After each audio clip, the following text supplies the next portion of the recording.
Hoja ya chama chetu ya pili, naomba munisikilize vizuri waandishi na munisikilize vizuri wa Tanzania wenzangu. Hoja hii ya pili inahusiana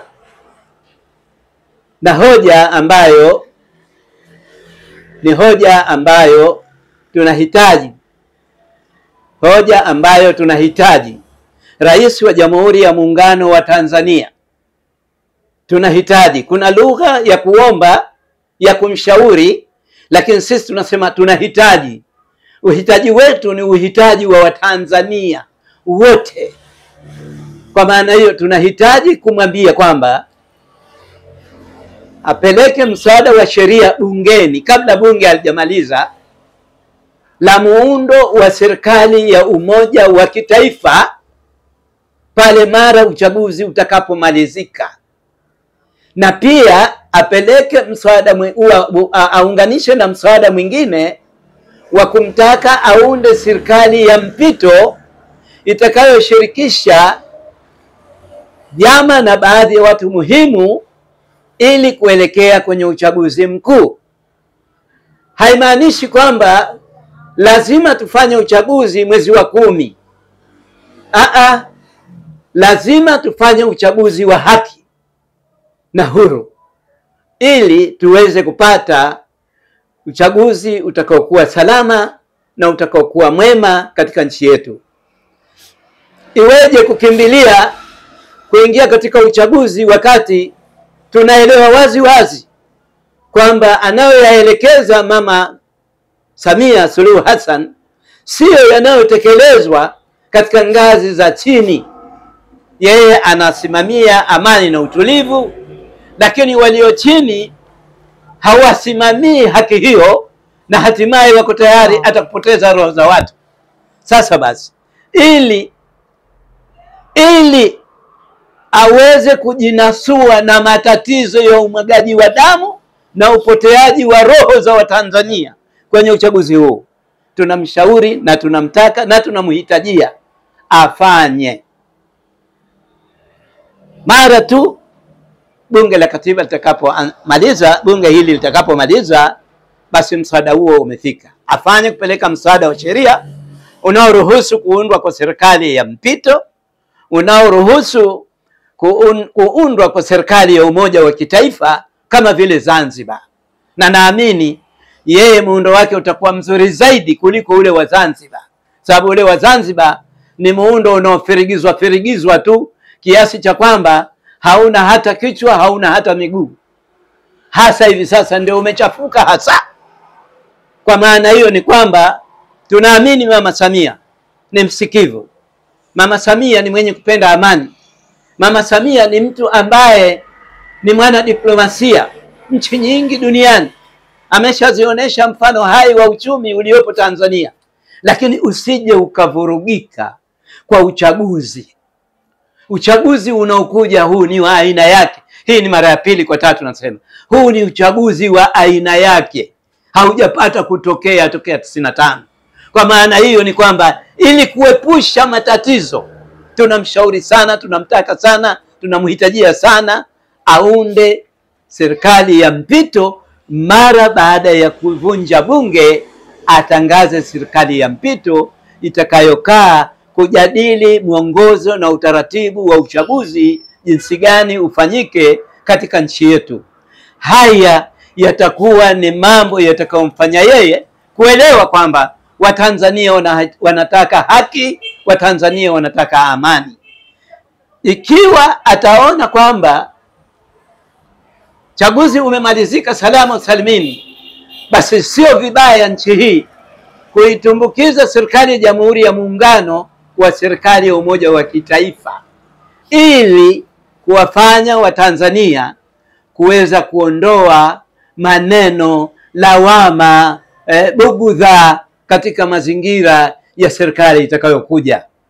Na naamini ataweza kujijengea sifa sana katika mazingira ya kuiweka nchi hii kuwa ya amani. Asitegemee kwamba labda yaliyopita 2020 yatakuwa 25. Asitegemee hayo. yaliyopita 2015 yatakuwa hayo. Asitegemee. Yeye ana nafasi nzuri ya kuiondoa nchi hii katika janga la matatizo, katika janga la mauaji, katika janga la bugudha, katika janga ambalo Watanzania wajivune kwenye kura zao, ili kupata viongozi bora, wabunge, madiwani, pamoja na rais wa Jamhuri ya Muungano wa Tanzania kwa upande wa Tanganyika. Na hatimaye si vibaya, kwa sababu yeye ndio amiri jeshi mkuu wa majeshi katika nchi hii, akalisimamia hoja hii kwa Zanzibar, ili kama ameshinda kuiongoza chama chake cha Mapinduzi, akajiona kwamba yuko katika hali ya usalama na amani.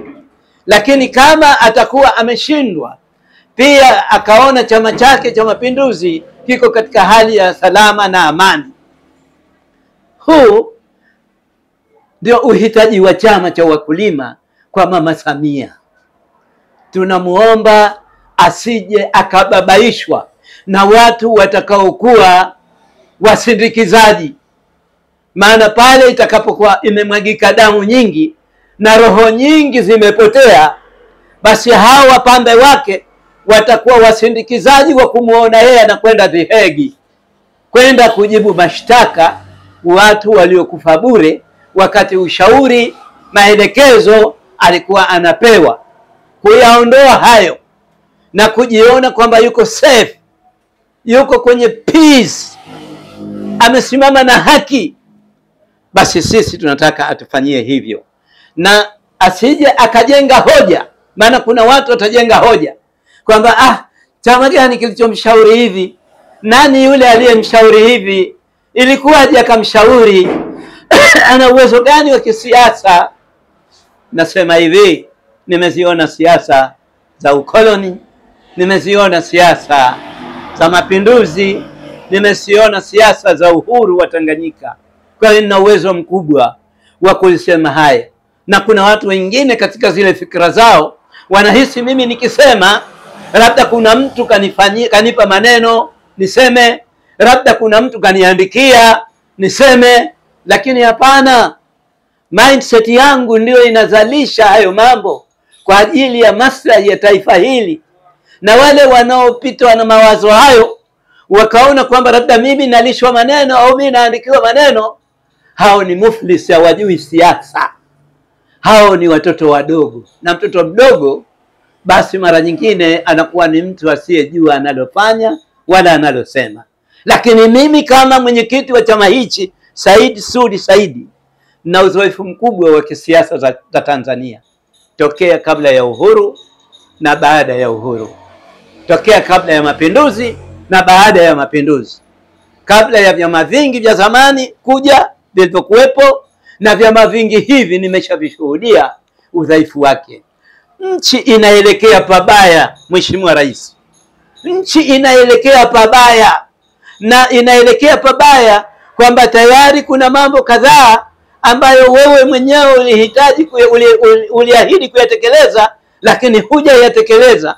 Si kwa sababu nyingine yoyote, wapambe wako wanakuzuia usiyatekeleze kwa maslahi yao, si maslahi ya Watanzania. Watanzania hata wakifa milioni 10 wao hawana habari. Lakini mimi nakushauri sana, Rais wa Jamhuri ya Muungano wa Tanzania, uliyechukua nafasi ya Mheshimiwa Rais John Pombe Magufuli, kuelekeza nchi hii kwenye haki na amani. Ushinde kwa haki ama ushindwe kwa haki, lakini Watanzania wakiwa katika hali ya amani na utulivu. Tunakushauri, tunakuhitajia ufanye hayo, na tunakuomba kwa namna moja au nyingine usije ukababaika namna ya kuijenga Tanzania na rasilimali ulizokishaziombea, mikopo na misaada mbalimbali, zikavurugika kwa ajili ya uchaguzi. Wananchi walio wengi wanahitaji haki na amani itendeke, haki na utulivu uwepo, haki na upigaji wa kura uliokubalika ufanyike.